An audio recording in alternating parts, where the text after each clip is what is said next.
Welcome to Decades of Horror, the 1970s. In the name of Baron Samedi, in the name of the five ministers of the kingdom of life, and through the intersection of the black lords of the mountain, I order you, Gloria Irving, I order you to arise and obey me. Obey me! This is episode 2018. No, it's not. 218. Why did I say 2018? Because Chad killed me with that intro. This is episode 218, recorded June 19th, 2024. I think I killed Gruesome Magazine. Yes, indeed. I am your host, Doc Rod, and this podcast about horror films released between 1970 and 1979. Each episode, my co-host Jeff Mohr and I will tackle another classic or not so classic film from this wondrous, groovy, gory, and influential decade. Let me introduce my Grue Crew, starting off with my co-host Jeff Mohr. How you doing, sir? Physically, emotionally, I'm doing great. Electronically, I don't know. I'm having some lags here, so don't be surprised if I drop off or go digitally funky or whatever. It's not because I quit or left like or anything. We're just waiting for him to freeze at any moment.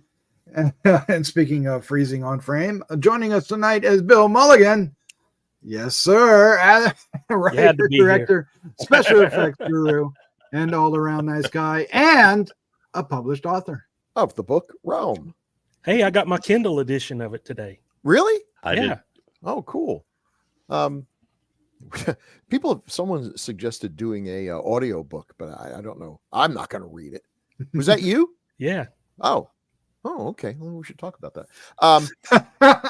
I'm doing fine, except it's hotter than crap outside, and it's getting just hotter. Wait till this weekend. I was going to say. I know. Next week is my last week of summer school at Chapel Hill, where I have to walk like 10 miles. It feels like it anyway. Other than that, I'm fine. There you go. All right. Also joining us is the man, Chad Hunt, comic artist, co-host, Decades of Horror, the Classic Era, and the 80s. And he's also a writer, director, producer, and occasionally he's a nice guy. How you doing, Chad? Don't ruin my reputation by calling me a nice guy. Bill's the nice guy. I'm the not so nice guy. Not so subterfuge nice guy. All right. It's all up front. He's a teddy bear. Yeah.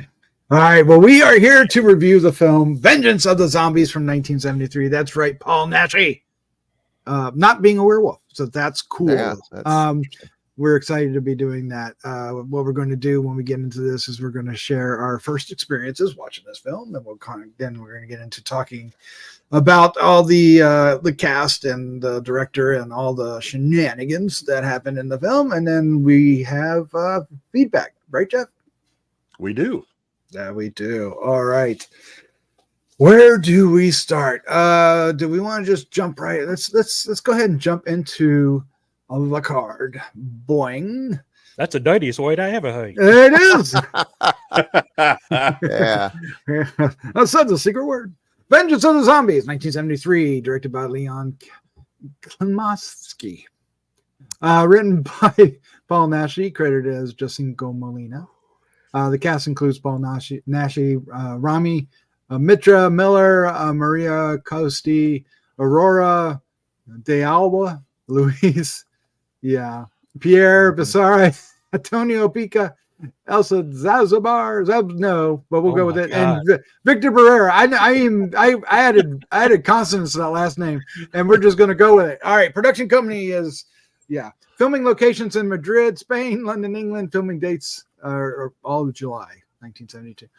Release date is June 27th, 1973 in Spain, and December 31st of 73 in the U.S. The synopsis says, an Indian mystic uses magical chants to raise women from the dead, then sends them out to perform revenge killings for him. In slow motion, even. Yeah. In slow motion. Very slow motion. This movie needs padding. Yeah. All right. I picked this film. Should I go first? Should I select myself? Yes, please. Myself to go first? All right. This feels unfair, but I will do it. I was going to blame it on Chad. No, I picked this one. There's a number of reasons I've been wanting to watch and review this film. One is Paul Naschy not being a werewolf. I want to see him not be a werewolf, and I knew going in that he played at least 3 different characters, and especially one, and we'll get to that here in a second. That visually is striking, and I was excited to see where this would go. Having seen it, I'm kind of wondering what in the hell I was thinking. So this was the first time I got to see it, and I mean, I enjoyed it from the aspect of exploring this film, but the film itself, I kind of question a lot of things. There's some really odd choices throughout this film. I think we talked about it in the pre-show about, music choices. The lighting is never really that great, and the zombies are smiling for some stupid reason. But at the same time, it's balanced with, certain scenes of atmosphere and some cool things happen, and a lot of Paul Naschy doing a variety of things. So it's kind of like right down the middle for me, right smack down the middle. I dislike it as much as I like it, and I like it as much as I dislike it. So what can I say about that? I don't know. So from that, we go to Bill Mulligan. Bill, what was your first impression of this film? Well, I just saw it last week for the first time. I don't know that I'd actually heard about it so much, but I had seen shots of Naschy as Satan and a couple other things here. This is an odd film. It's not terrible. It's better than Fury of the Wolfman, that's for God's sake. But it doesn't have quite the energy that some of my more favorite Naschy films do, with the werewolf ones in particular. And yet it's well filmed. It has some good photography most of the time. The makeup on the zombies is pretty much just your basic base layer cream to make them look blue. They're smiling all the time. They're not very scary at all. I mean, it's a scary concept. It's a cool concept, raising the dead and making them do your bidding. That's kind of going back to old school zombie stuff. The flashback, the Satan thing, I was waiting for that to come into play, and it's just sort of a dream sequence. No reason to be there except to give him another chance to do new makeup. I did say this is one of the films that I did finally get the sense of why Paul Naschy was kind of a sex symbol in horrordom. He's good in this, and he plays the 3 roles, or the 2 roles mostly, pretty well. Very well, he's in good shape. This is a great year for him. 72 and 73. He was cranking them out. He was just popping out all kinds of films. So here we see him in his prime, and he does have a certain charisma. So, some of the films that he made are so cheap that you watch him and you're like, why was this guy a horror icon? He looks like one of the Belushi brothers, and not one of the more talented ones. Definitely not John. Because he's definitely barrel-chested, right? So. Yeah, I mean, he does not strike you as your usual handsome leading man type, but there is a charisma there.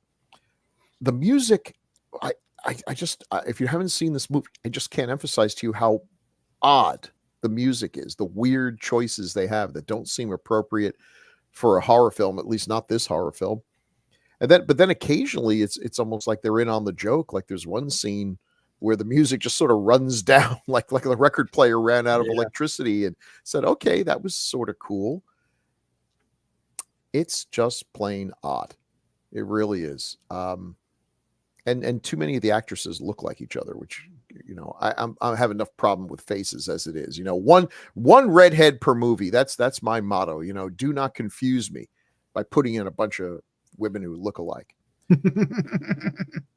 But okay, it's all right. It's got a little bit of giallo, a little bit of this, a little bit of that. I was thinking that too. It does feel giallo, doesn't it? I mean, we've got those useless cops that always my favorite part of a giallo movie. The cops that are always about 14 steps behind everyone, and they're in it. It's worth a watch. It was okay. So this one is kind of famous for being a dog of the week from Siskel and Ebert, and that's not fair. There's way worse. There's way worse Naschy films they could have picked.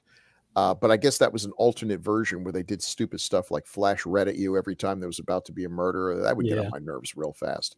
So I don't know. I mean, I would put this a middling movie. It's worth a watch. I don't think it's necessarily worth revisiting unless there's literally nothing else on. But it's okay. It's all right. And at least we got a good print. That's true. It did look sharp. Yep. Chad Hunter, what was your first impression of Vengeance of the Zombies? This was my first time watching it. And as you guys know, my repertoire for Paul Naschy films is lacking. I haven't seen very many of them, just the ones we've covered, basically. Not that he directed this one, but he stars in it. And I'm kind of in Doc's camp. There's some parts of this movie I absolutely love, and then there's others that I just absolutely hate. And the music being one of the big irritants for me. Like it's like somebody sticking their finger in my eye almost. It's I swear I heard during one of the voodoo scenes, I swear I heard yakety sax from the Benny Hill show. Oh my God. That would have been awesome. And it's just weird music, and I loved the characters Paul Naschy was playing. I think he did a great job. Especially the devil makeup was really, really effective. I like that a lot. And there is, as Bill was saying, there's something about him that's just when he's on screen, he commands the screen. Charisma. He's not a leading man type in the traditional sense, I don't think, but horror movies, he made a good leading man for horror movies. And so I enjoyed him in this, even though this was one of the most stupid premises I've ever watched in a movie. And for the first half of the movie, I was bored to tears. I mean, bored. Nothing was going on. Nothing.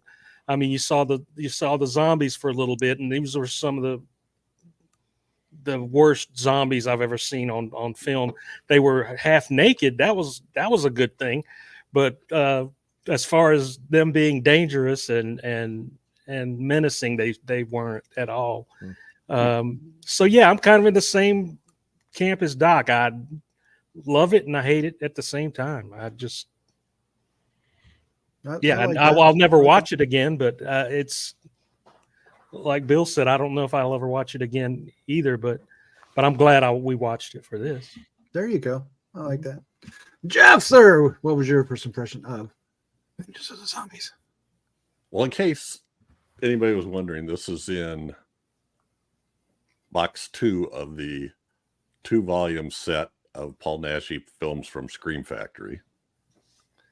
There is no commentary, but you can listen to it either in the native language or with English dubbing. I would have liked to see this in the original language. Yeah, I would. Yeah, the original language is much better, but sometimes it's hard to keep up. I would agree with everything everybody else said, and there's so many of them. If it's okay, I'm going to go through the also known as. Oh, I was going to ask you to. No, please do. This is one of those ones. The original title was La Rebelión de las Muertas. My tongue is sticking. The Rebellion of the Dead in Spain. The premiere title, I guess, in the U.S. was Vengeance of the Female Zombies. Also, Revolt of the Dead Ones. The Rebellion of the Dead Women. In Italy, La Vendetta de Muerte Viventi. Revenge of the Living Dead. Walk of the Dead as a reissue title. Also, just to get in on this whole thing, Zombie 5 Vengeance. Sure. Wow. That would have been a surprise, eh? Blutrausch der Zombies. That was a rerun title, Zombie Bloodlust. And Die Beschwörung des Teufels, The Summoning of the Devil. Die Rebellion der lebenden Leichen, The Rebellion of the Living Corpses. Most of those titles, I think, most of those titles were made to cash in on other movies at the time. I think Dawn of the Dead and The Exorcist and stuff like that. Yeah. Well, and also to re-release it under a different title, and hopefully people would notice it's the same thing until it was too late. Oh no! All right, but yeah, the music drove me nuts. Although I love this little intro music with the guy. I guess he was doing some kind of scatting in the background. I kind of wanted him to turn that up. The volume wasn't very high, but it was like I tried to look up the lyrics, but I couldn't find them. Yeah, there wasn't any. Bing bang, bing bang. No. They had in Spain. They released an alternate clothed version in Spain. Oh, so the two, I guess maybe 3 nude scenes were shot with bras on or with opaque clothing instead of see-through robes. And I had a hard time following. I think I had a hard time following it just because it seemed like they threw a lot of names in there. There's a lot of characters, and then they throw in this nightmare sequence. And I'm quite a ways through it before I realized, wait a minute, that's not real. That was a nightmare. So yeah, the people that were the bad guys, were they really the bad guys? I don't know. And was he really? So that threw me off a little bit. Although it was very cool.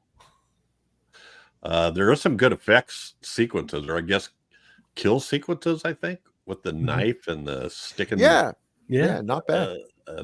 The decapitation, the head falling off. Oh, the head falling off, and I liked when the guy that was in the picture on the Groucho. Groucho looking guy, and I think, I think his character's name is McMurdo, although I'm not entirely certain who that would make him. Did you say McTurdo? McMurdo. Oh, okay, Murdo. Luis Sigos. Luis Sigos. Grow up, Doc. Whatever. So anyway, no, never. But when he Mac kills Murdo. himself, Okay. I mean, but there's weird little things. So there's this guy that's jumping around, and apparently it's all the same guy. He's just switching matches a bunch of times, or masks a bunch of times. He's got like 3 different masks that he uses.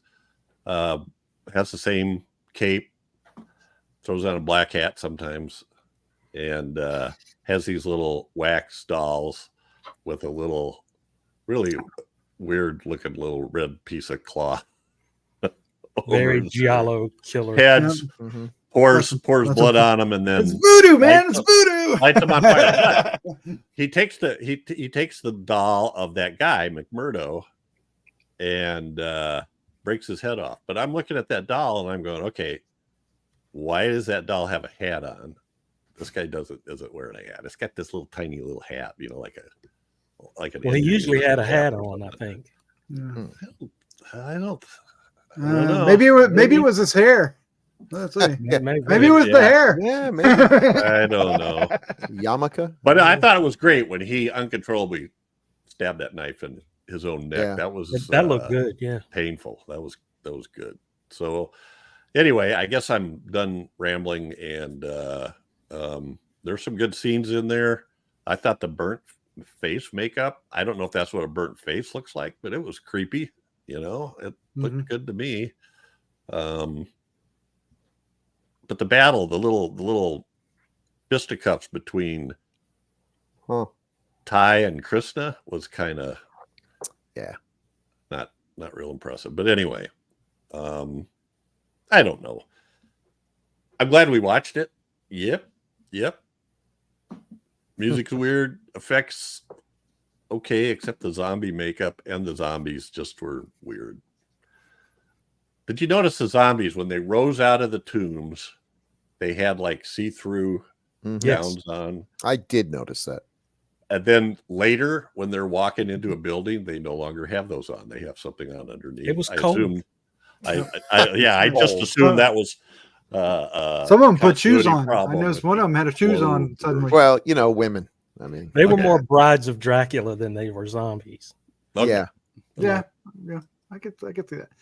All right. Before we get into things, what time is it there, Jeff? It's time for Lines with Chad.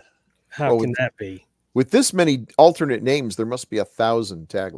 Wouldn't you think so? You'd think so, but I've been loving taglines lately because there haven't been that many. no, your streak continues. So keep on with the movie choices, guys, with the least amount of taglines.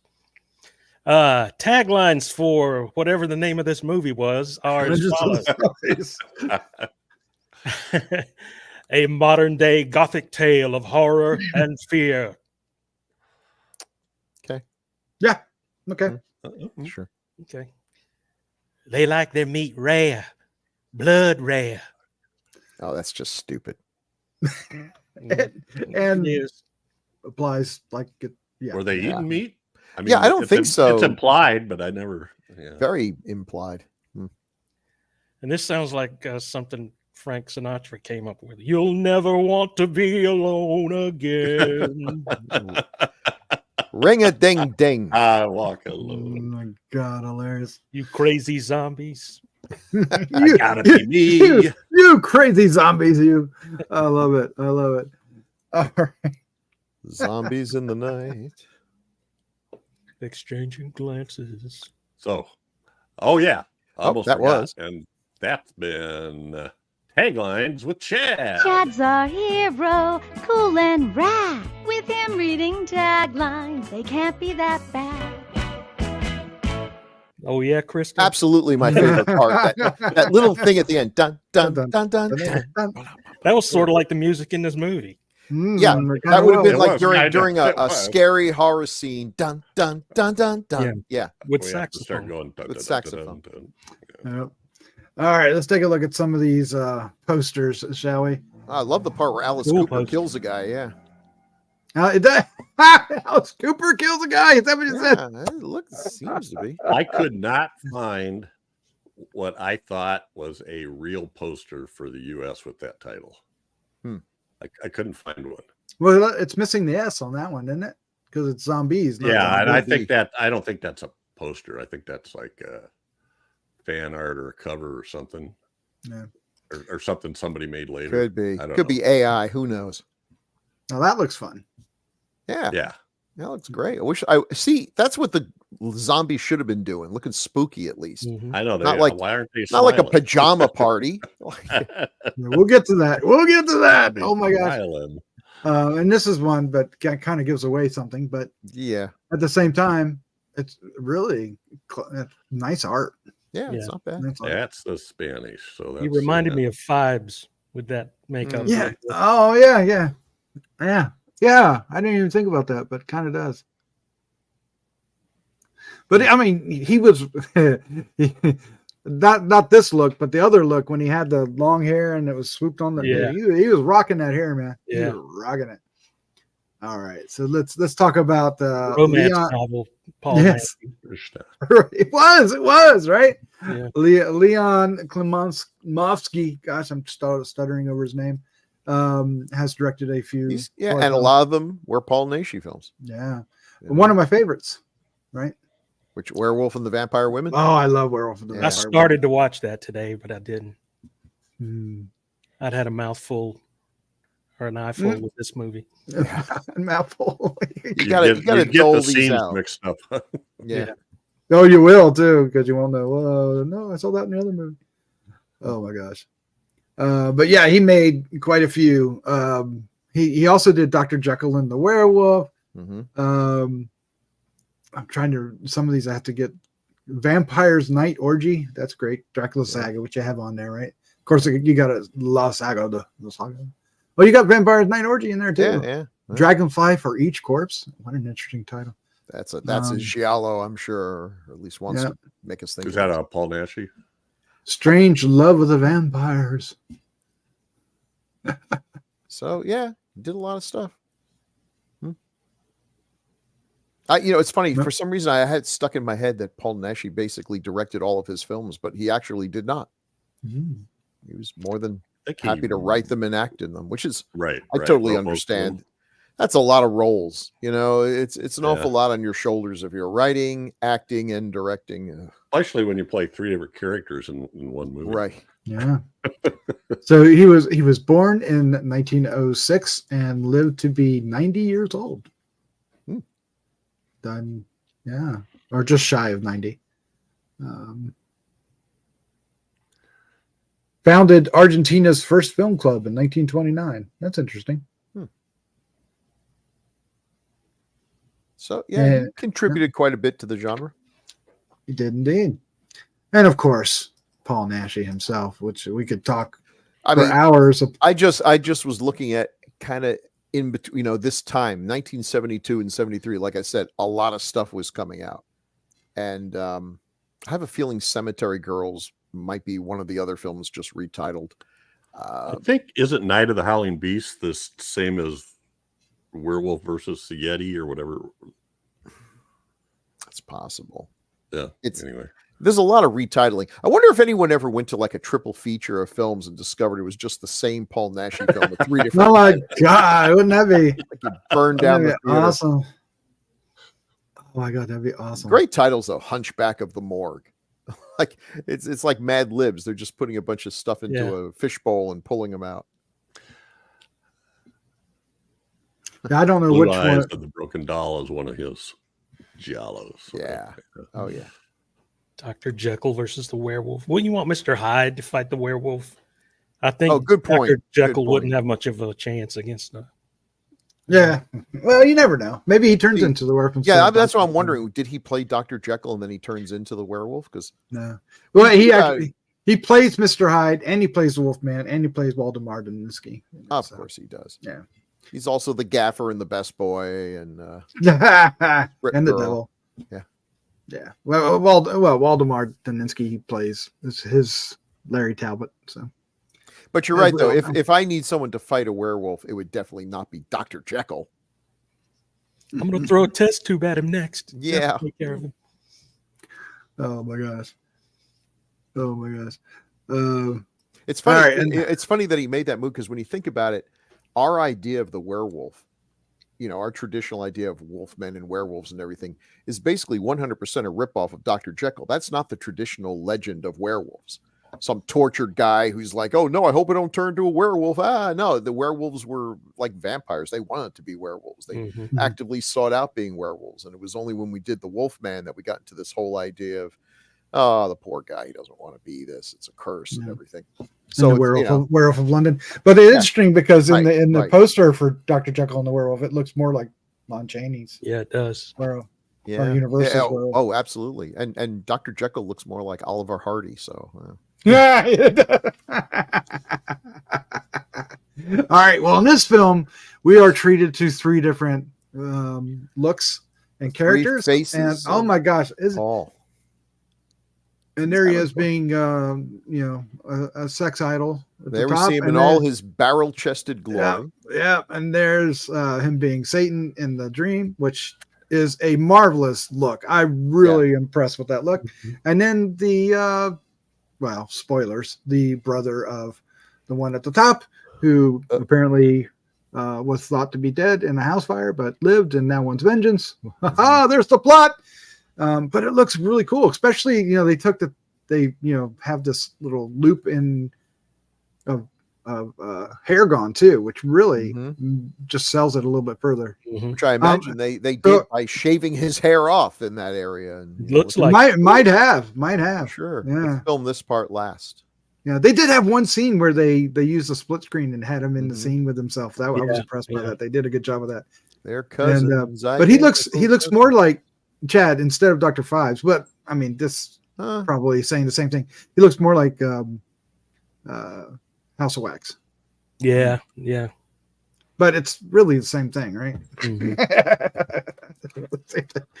But look at that Satan. Is he having fun or what? Oh my gosh, yes. Even if his horns are crooked, who cares? They're It's awesome. It's awesome. I was getting ready to say. Satan doesn't. Why be Satan if you can't wear your horns crooked? Yes. That's how evil I am. He's styling, man. He's styling. He's not crooked.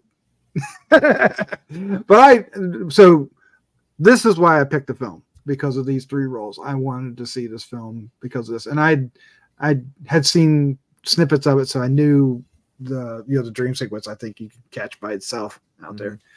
And it just looks so cool. And it's the same gray makeup that the zombies wear, but it just looks so much better. with the, of course they put more mascara or eye makeup on, which they didn't do with the women for some reason. But he looks, he's he looks good in devilish. these He looks like a devil. Yeah, he's good as what's the top role? Krishna. Yeah. I mean, And you don't know if he's a good guy or a bad guy through a lot of it. So, which was, he's really good cool. in it. And he's charismatic. I think they could have cut it down a little bit because he's just saying this gobbledygook over and over again. So. Yes, he is. I love the part where life is but lies. A many-colored rainbow of as the wings of the butterfly flutter across the colorful vastness of outer space.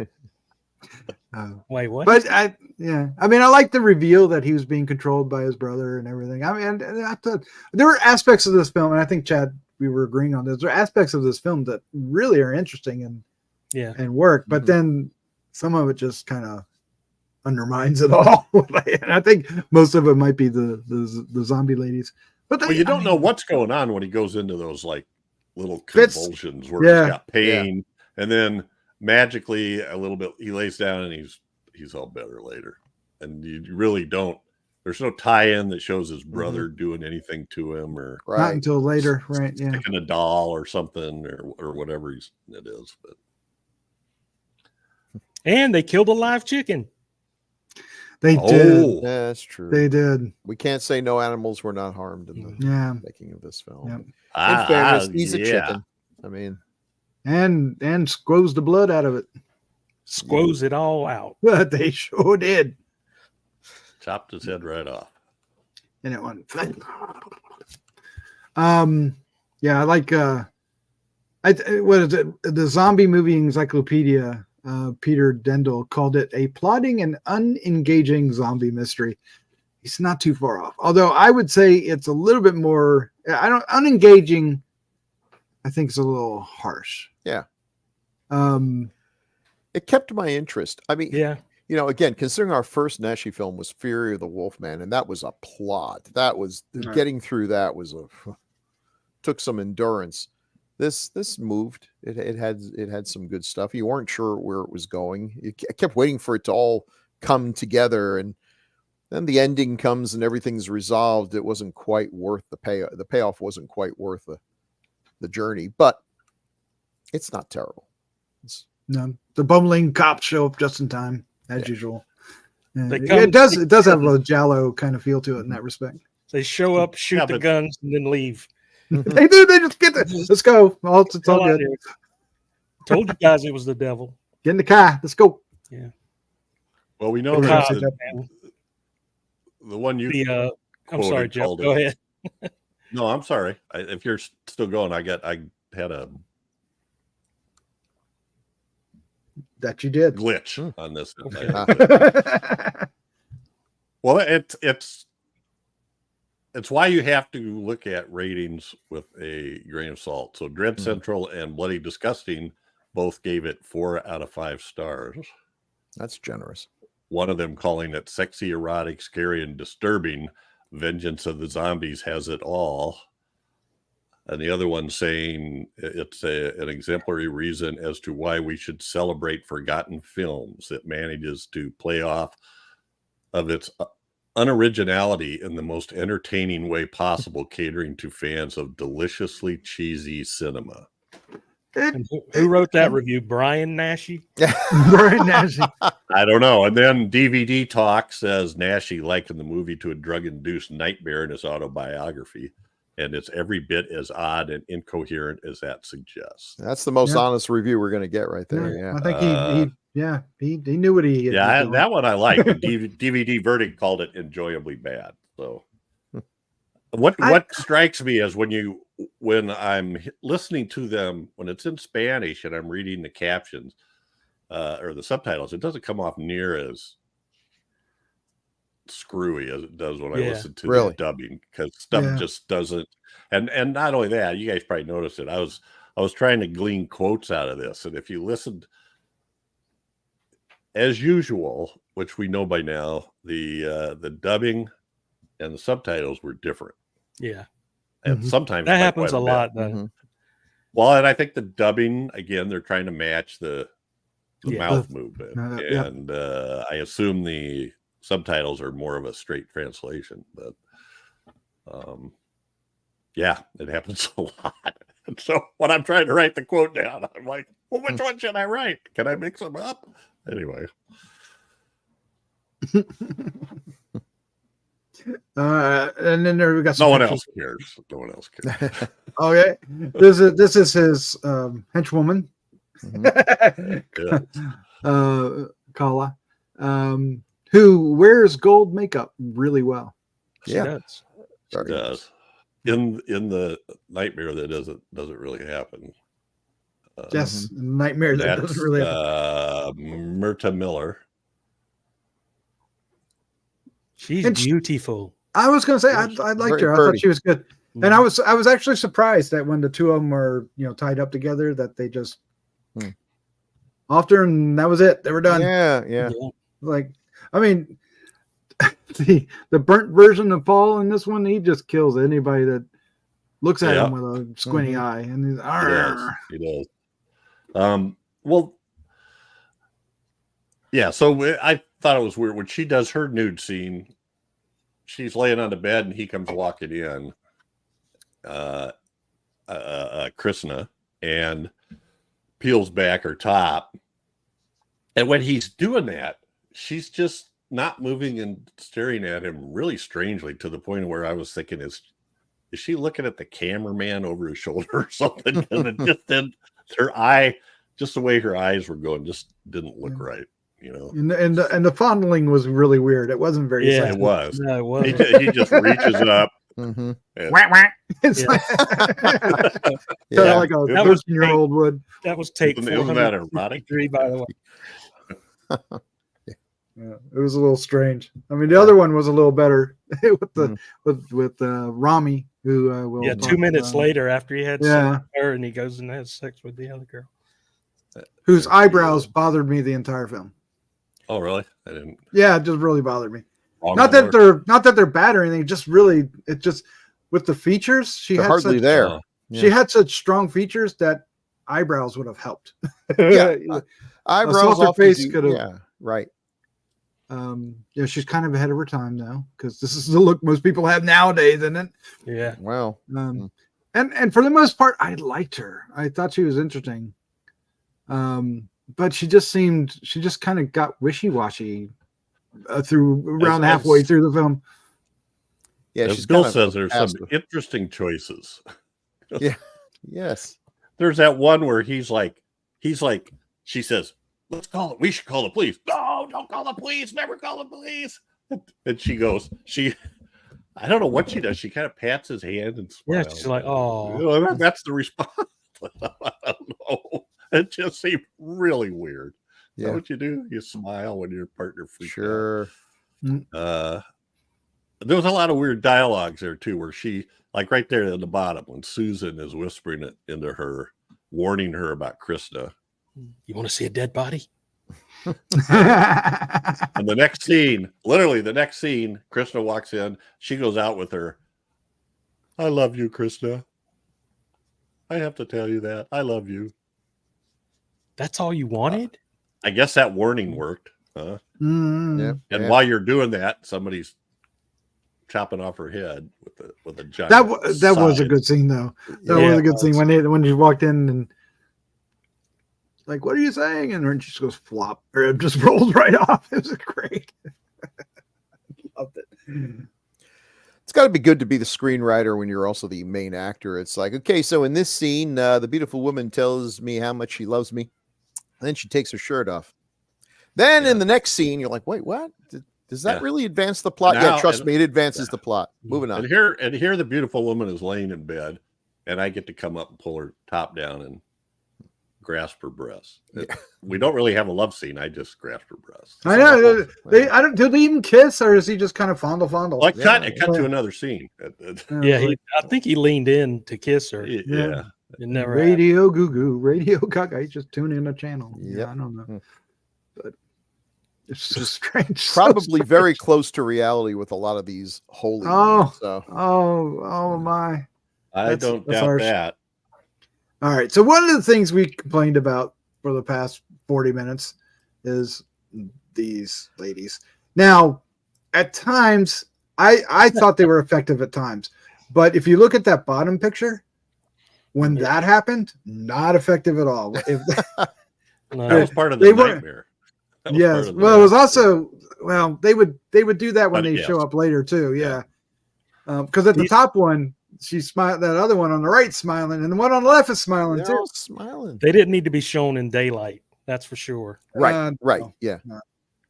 But at the beginning, I thought it was pretty interesting and effective. How she got out the door. I never saw him open the door for her, and they were locked in. So how she got out, I don't know, but good for her. And then she goes skipping over all the tombstones. Yeah. Traipsing along. I mean, that was an okay scene. It was like, boy, that couple, what an annoying couple. I was happy to see them go. Robbing dead people. Serves them right that one of them gets up there and starts doing whatever it is she does. I mean, they're really slow and they don't seem particularly strong or anything. If people would just, I don't know, fight back or walk away at a brisk pace, I think you could pretty much survive an encounter with these zombies. That one with that stone coffin lid off like that. She did. She did indeed. Maybe. Yeah. Yeah. And they were in slow motion, so we don't know if they were slow or just being in slow. Maybe they were. Yeah. Well, we just needed the $6 Million Man music to go along with it. We would know. It was all slow motion because the victims were slowed down too. So there's nothing really zombie-ish about them except really bad hair day and greenish skin, which very Dawn of the Dead. And they would all come out of coffins and stuff. Yeah. Mm-hmm. I mean, it's kind of cool how they're voodoo zombies. So right. Was that the flesh-eating ghouls? Was it the chicken blood that he then goes around and pours a little bit on each coffin? Oh, that makes sense. And then they all rise up. Well, it's all voodoo. It's voodoo. Whatever they want to do with voodoo, right? So yeah. Some tells me that's the least voodoo ritual. That's probably is the least voodoo ritual. Yeah. Exercise there. Oh man. Well, all right. Go ahead. Well, the one guy he's billed as Vic Winter, but his name is actually Vic Barrera Lawrence, the sort of handsome guy that's with Elvira. Is he the cop that shows up? Cult expert. Mm-hmm. Oh, he's not. But well, he was he was a professor, I think. Okay, but he's not the cop at the end. No. Okay. He's the one that the cops brought in and said, "So you're an expert on the occult. Tell us what you think's going on." Okay. And then he told them what was going on, and they go, "Come on now." Yeah, why'd we waste our time? Well, he was with Elvira at the beginning too, and he's like putting the moves on her and reaches out to grab her hand, and she smiles and pulls her hand back. I'm like, okay. And so he immediately gets it on with the other woman who turns out to be a plant, I guess. I don't know. She was the one who was working behind the scenes to help zombies take over the world. What a plot twist that keeping an eye. What was that all about? That was so weird. I'd forgotten all about her, and all of a sudden there she is again with I'm gonna take over the world. What, one morgue attendant at a time? That I don't really see these guys. I got really amounting to much. So fast out of nowhere. Yes. Great name though, Vic Winter, right? Yeah, Vic Winter. That better than Vic Wiener. Yeah. So this calls him Dr. Lawrence Radcliffe, but in the English language they called him Redgrave. As in Michael Redgrave or Vanessa Redgrave. Radcliffe, Redgrave, Yeah, it's all close to the same, right? At least it was a name that Doc would not mispronounce. So no, give me a chance. I'll mispronounce it. So as long as it doesn't end in a vowel, Doc can pronounce it. I'm embarrassed. Okay, Chad, you've seen how many? You've seen 3 Paul Naschy films. Yes. Right. Yeah. Fury of the Wolfman. This one. What was the other one? We did the Yeti. One. We saw the Yeti. Oh yeah, Werewolf in the Yeti, which has a dozen titles as well. Right, but no Yeti. Or are you going to stick around with us to watch more? Yeah, I okay. Told you guys last time that when we announced we were going to do this, when I come to really have an appreciation for Paul Naschy now. Yeah. And Bill alluded to this earlier, that he was really a big deal as far as horror in Spain, especially. Yeah, Spain, yeah, and so you can. I'm starting to see that a little bit and sort of appreciate what he does behind the scenes and everything like that. I think it's kind of interesting. Wait till we get to Frankenstein's Bloody Terror. Boy, you're not going to believe the Frankenstein in that movie. Yeah, Made out of mud. Get to that. We could actually pick out the movies that at least have the higher ratings in IMDb. Well, we might need to. We might need to grab one. Then we never would have gotten to see Fury of the Wolfman. Oh, this is true. This is true. And there's a lot more of them available now. I think they're really. Which I hated that movie. I hated that. Well, it was terrible. Have we done the Dracula Frankenstein one? The one that's also called Assignment Terror? Oh, yeah, we did. We did do Assignment Terror. Yeah. We did. Yeah. So that's 4. Yeah. That's 4. But okay. Because that one's a little like a side step. But yeah, it's still. Well, actually, this one is one of the higher rated ones. This is one of the higher rated ones. Oh boy, oh boy. But there's one that I absolutely love, and we know. But I'm not going to say the title again. But there's a number of them that I definitely want to see. I definitely want to see. I want to do the Dr. Jekyll werewolf one. The Hunchback of the Morgue interests me. He plays Dracula in Count Dracula's Greatest Love, right? They're definitely they're things that it's worth waiting until there's a decent print out, because some films, even if you have to see subpar prints, the goodness comes through. But his films, no. Yeah, bad prints just look dark and muddy and amateurish. Didn't he play Did he play the mummy in The Mummy's Revenge, or was he just the guy that? It's hard to believe Naschy would ever be in a mummy movie and not play the mummy. Hotel Bay. So so I think he did, right? Yeah, and he played Igor in The Hanging Woman. He gets to do an exorcist film in The Exorcism. So. I'll bet he's the Hunchback in Hunchback of the Morgue. Man, you think, sir? And that's there's just tons. It just keeps going. Did he ever make a movie with Jess Franco? I mean, it seems like they were working at the same time, and I guess they were competitors. But I'd be interested to know.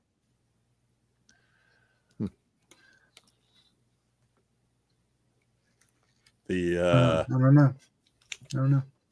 Oh shoot, I lost it now. But the Broken Eyes, Blue Eyes of the Broken Doll has a 6 rating. Oh, that's a promise. There's a lot of 5s. That sounds like another Giallo too. Yeah. Mm-hmm. Oh yeah, for sure. Yeah, I mean, I'm looking forward to catching the rest of them, but I have a feeling it's going to be this. On the other hand, again, there's a lot of new movies that I look at IMDb and they're rated like 4.5 or something, and I watch them and I'm thinking this is pretty damn good. It's just something that didn't hit the zeitgeist. Yeah, it didn't hit the zeitgeist of the mass population for some reason. All right. Oh man, he's in a movie called Dr. Justice with John Philip Law. So Dr. Justice. Ooh. Dr. Justice. He's a crusading physician, karate expert, swimming champion, and philosopher. Doc Savage. And it's about pirate attacks. Oh my gosh! All right. So I kind of imagine that Naschy's pirate. What do you think? Yeah, but it's John Philip Law.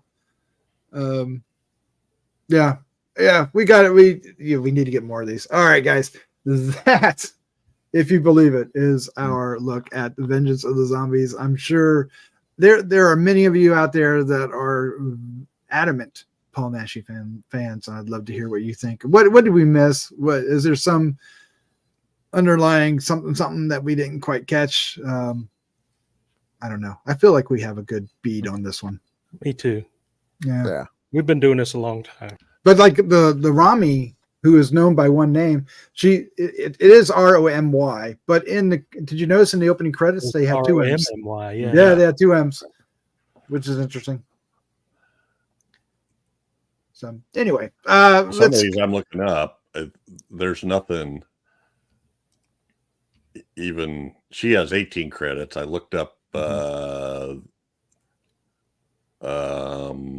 Miller. She had no credits, which doesn't mean anything. Just means nobody's filled it in, or Right. you know. Who She was called Bertram Miller? She has 85 credits. Well, what? My page just didn't load. Yeah, that's 85 credits. Thank you. And I can't say, looking through them, Santo versus Dr. Death. Well, there you go. Wow. Because I was thinking that, and I'm totally incorrect. I thought one of them was in one of the. Oh yeah, it's in Night of the Seagulls. The lady, that surprise ending lady, is in Night of the Seagulls. So That's right. Yeah. Yes. So, Oh, okay. Yeah. Just looking at her. And she's in various other ones too. She's in Demon Witch Child. Which did we do? Demon Witch Child? That sounds. We did. Yeah, we did. Yeah. She's in Exorcism, which we talked about, is another Naschy film, and yeah. So there's some genre stuff in here, definitely. So we kind of skipped over it all. Yay! All right. She's in Dragonfly for Each Corpse too. Yeah. One of the ones you just showed. I think you said Exorcism, right? I think they did. Maybe. Night of the Sorcerer. That's another Osorio. Right? Yeah, it is. But it's not. It's not a. It's not a Blind Dead. It's not a Knights. Yeah. All right. Well, do we have feedback for this episode? We do. I think you answered yes. So what do we have, sir? We have a few. Now, who should we start with? Okay, I'm going to start with Bill. What? For Cry of the Banshee? Yeah, episode 116, Cry of the Banshee from Guy Grip 9634. Guy Grip 9634 says, I can't believe there were 9,633 Guy Grips before this spelling. I'm sure it's secret spy code. Must be. Anyway, secret Guy Grip spy says, code. I had a G.I. Joe with a Kung Fu Guy Grip. Guy Grip, yeah, well, God. What did you do with that G.I. Joe? That's for me to know. He and Action Jackson had a thing going on, yeah. Oh, my. Guy Grip, just to lead in a little bit. Guy Grip says, Professor Love for Daphne in a comment for Classic Era. Who can't love Daphne? Absolutely. She said anybody who has her as a friend should cherish it. And that's we right. all agree. Right. She's the best. It's amazing she hangs out with the likes of us. I know. Women. He says, Guy Grip, once again, 9634, says of Cry of the Banshee, how can you hate it? It was different. I saw this the first time at a drive-in when I was 7 years old. Wow. It was shown with Curse of the Crimson Altar and Oblong Box. That's a hell of a triple feature right there. And then it was re-shown with Dr. Fives. Oh, all right. You're too hard on this movie, all of you. It was made during the Love Child generation. So you're saying, yes, a lot of drugs were bandied about at that time, and this is the inevitable result. All of you. And I was a Love Child, so I should love it, I guess. So I was all of you. Your 7-year-old memory is full of nostalgia. Well, thank you for the comment, sir. I was going to watch this again. Thank you. Yes. But I haven't had time, but I will actually watch it again. Oh, there you go. I promise. All right. Episode 132, Asylum of Satan, a William Girdler movie. Doc, you want to take that one? Sure. Asylum of Satan from Dan Davis, 7565. Well, Bill, say it. Asylum of Satan was originally shot in 16 millimeter on an Arriflex BL and ARRIS for the MOS scenes. And then it says JM:MOS equals no synchronous audio track. See, this sounds like spy code. Yeah. No, I had to look it up. I didn't know what MOS was, and that's what I came up with. Oh, is that Jeff Mohr? Is that what the JM stands for? Yeah. Okay. Why didn't that occur to me? I don't know. We're cracking the code now. I know. When It's you like- turn on the, it has some meaning, and I don't remember what it was, but it basically when you turned on the motor for the film, you didn't turn on the audio. So you had to record it. So yeah, it definitely felt like 16 millimeter. Yeah. And I kind of unsynced assumed sound. the A3RI might have been a typo. It might just be another Aeroflex S, maybe. Is it? This sounds I like don't the same sort of stuff Andy Mulligan was shooting his atrocities on. Yeah, it might have been, right? We got to do those sometime. You know that. God. Bob. Watch that I one. know we do. I know. Got to do at least one. Oh, let's pick a good one. Is there All one? right. Is there a no. good one? No. Episode Well- 192. Let's scare Jessica to death. We get a comment from Robert Mueller on this movie for every episode. So, Chad, you want to take this one? Robert Mueller says this time, I like the scene where Jessica flees from the creeps in town and falls into the hand of Dr. Dorker with a shriek, who looks surprised and concerned at first, then breaks out into a knowing grin. Dorker. Mr. Dorker. Mr. one Dorker. of those locals.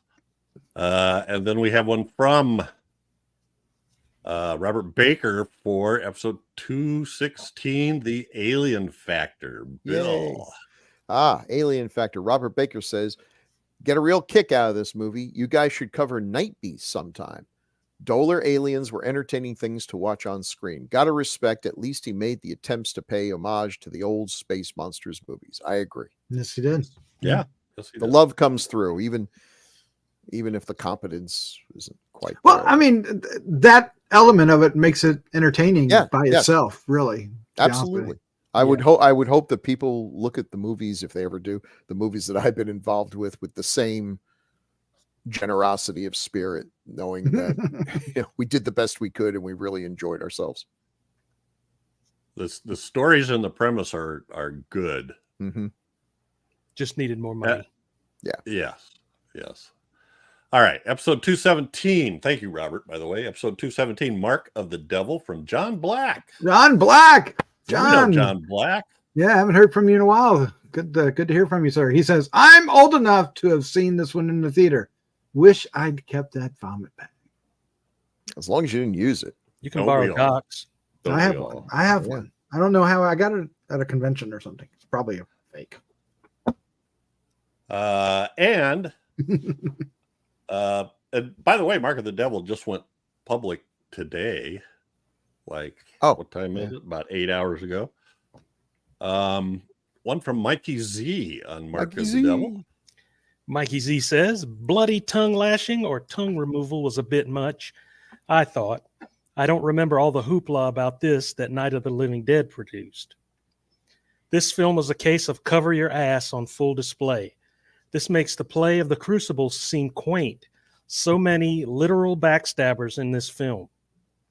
Reggie Nalder is fantastic as the ambitious albino. Herbert Lom is bad as well as the presiding witch. Good wait as a well. minute. Good as well. Good as well. Oh, good as that's Good good. as well. Okay. Herbert Lom.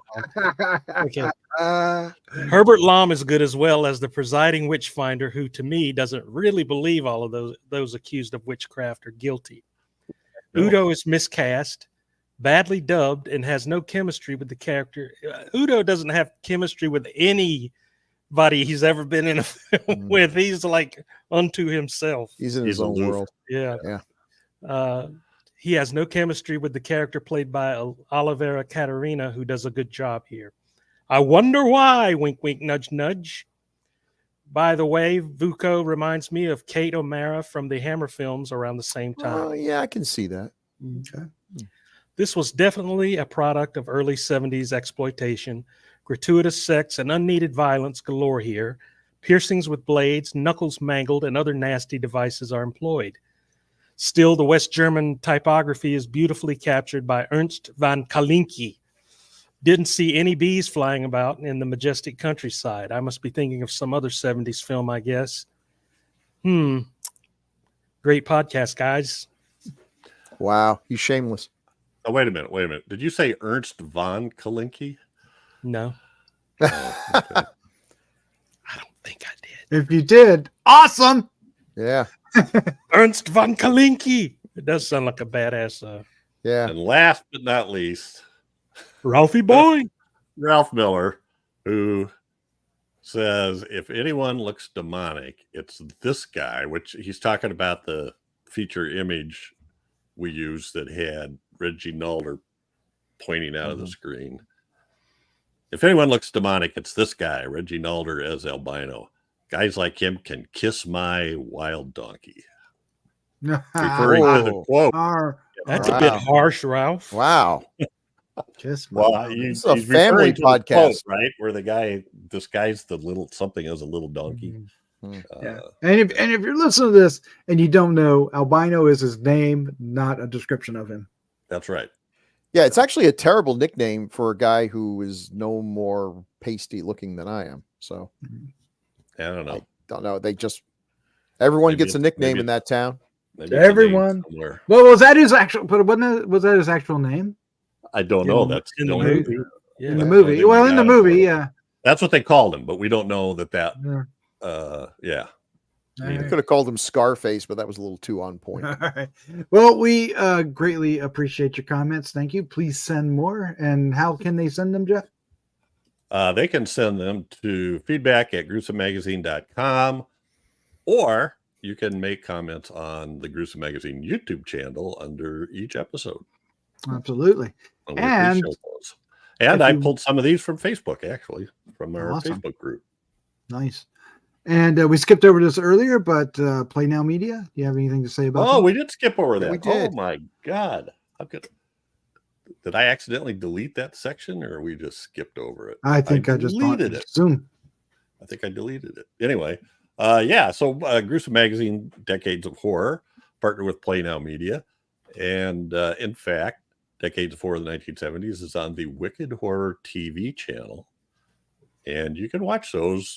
You have to sign up, I think, to get an account, but you don't have to pay anything if you don't mind having ads like you get when you watch YouTube or whatever, or Tubi. Or you can subscribe and pay the monthly fee and not have to watch ads and get some premium content. So all of the Decades of Horror of the 1970s are up there, as are the 80s and the classic era. And you can also join us on Patreon, where we will, these are given about a week or so ahead of time. And we are also doing, as a Patreon exclusive, we are covering Kolchak the Night Stalker. As we are recording this, we're 4 episodes in, getting ready to do the 5th one, and it's been so much fun. We were going to review all 20 episodes of that iconic 1970s series. And it's a lot of fun. Oh my, it's so much fun. So check that out on Patreon. As little as, I think, $2. Where's my $2? And join us in 2 weeks for our next episode. And Jeff, you have picked the next one. And sir, please tell us about this film that you picked. Well, this has been requested by many people, and by the Really? time I'll have the list. Well, it's a hard to find legendary Spanish movie. So 2 Spanish movies right in a row. What the heck? Oh my And goodness. as I was fumbling around looking for a pick to make, I found there is now a good copy on YouTube of this movie. On YouTube. Hey. Oh, Yes. wow. There's a Blu-ray available, but it's an import from Spain, obviously. But it works fine too. I was talking with Bill a little bit ahead of time. This movie has enough of a legend to it that it makes me wonder why we haven't had one of these specialty, Blu-ray or transfer people do it. Like Kino Lorber or Severin. It seems to me like it fit perfectly for Severin or even Vinegar Syndrome, but they haven't. Anyway, the movie is Who Can Kill a Child from 1976. I've met a few. Yeah. In Walmart. And it's really In Walmart. Is that what you said? yeah. When I worked in the bookstore, there was a few I made plans for, but Never saw it through. Huh? Never saw it No, it just did the parents instead, and that worked just as well. So, all right, this is it, and frankly, this title is. If you think you're in for a child type genocide, that's not what it is. Right. So, and it takes some time. So anyway, It's more like The Children or Children from the Corn or something, right? Who Can Kill a Child? 1976. So anyway, don't compare Children of the Corn. Don't do that. Okay. Only in the respect that's the children doing the deeds. I have, I don't know if I know anything about this, and you say it's infamous or famous. Mm-hmm. Yes. Oh yeah, very. It's famous in that there's the title is very suggestive, and it's harder than hell to find. I've been looking for it to stream. After the first time I heard of it, I started looking for it, and then I found this Spanish Blu-ray, which is pretty decent. But there's still not a U.S. Blu-ray anywhere that I know of. And I've always, periodically, I would check YouTube and Archive and Daily Motion. Never there. Wow. So this one totally escaped me. I have not heard of this. What did you hear of it, Bill? I've never actually seen it all the way through. I've seen bits and pieces. I mean, it was the kind of thing where you hear the title, and then the fact that you can't find it, you immediately start thinking, oh, this must be so extreme. Nobody would dare release it. And then I read some reviews that talked about and that it was quite good of its kind. So I don't want to give anything away, but I'm very much looking forward to seeing a decent copy. I am too. Wow. Chad, have you heard of it? I've heard of it, but I've never seen it. So this may be my first time watching it. Nice. I'm just looking here. Well, this is not surprising, but Mikey Z is one of the people who's recommended it, and I know multiple people have. I just didn't add their names to the list because I knew we already had recommendations. So. I'm surprised Santos never recommended this. I guess it's because it's the wrong way around. I guess I don't. Yeah. Yeah. He wants to see the children getting there. Yes. Oh, Santos, we love you. We miss you. We do. All right. Well, there you go. That's our episode for tonight. Chad, Bill, and of course, Jeff, thank you for joining me. It's a lot of fun. Yeah, lots of fun. It so was. It was. And keep that feedback coming, guys. We love that. Yes, please. What you think? With that, let's say goodnight. Night, folks. Good night, everybody. Night, everyone.